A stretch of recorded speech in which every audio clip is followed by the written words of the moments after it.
The TriggerTome is a single-use, minimally invasive percutaneous tendon sheath release device.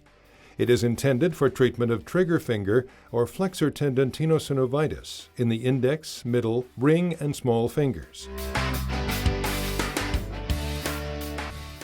Start the procedure by locating 3 key landmarks on the patient's hand: the proximal flexion crease of the finger, the PIP flexion crease of the finger, and the center portion or valley of the palm at the carpal tunnel.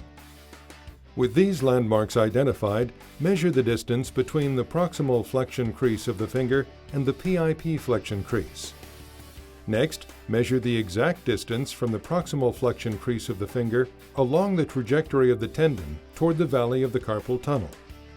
This distance will correspond to the proximal edge of our A1 pulley along this trajectory. Mark the corresponding outline of the A1 pulley. This will allow you to more accurately predict both the correct trajectory and the relative depth of insertion for the TriggerTome device.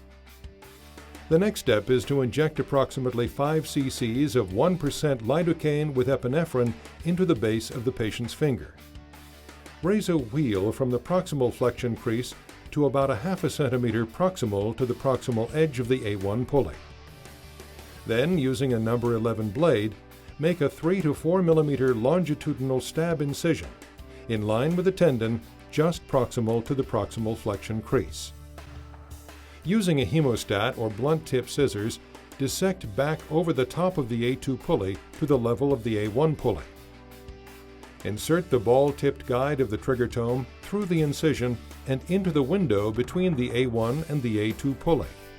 The correct position of the instrument can then be confirmed one of 2 ways. First, you can use the ball-tip guide to palpate and get a tactile sense of being underneath the pulley.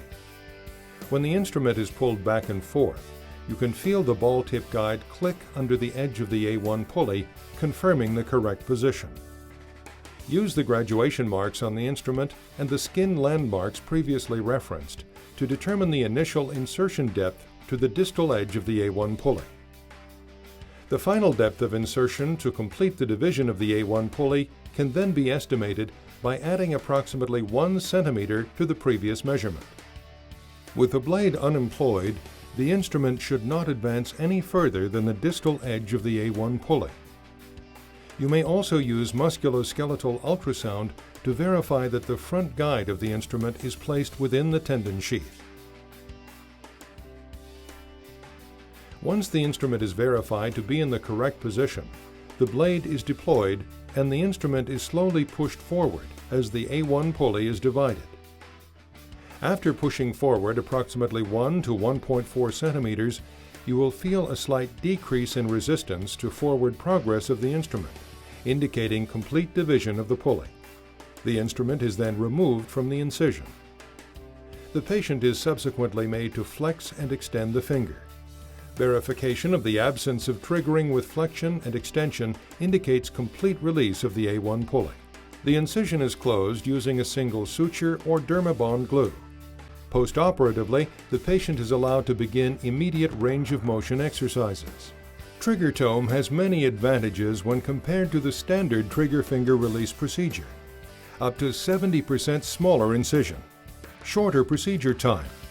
The procedure can be performed either in the surgical suite or in an office-based setting. Office-based procedures eliminate missed workdays. Higher patient satisfaction because of the convenience and cost-effectiveness of the procedure. The efficiencies of a simpler, shorter procedure can greatly increase surgeon productivity.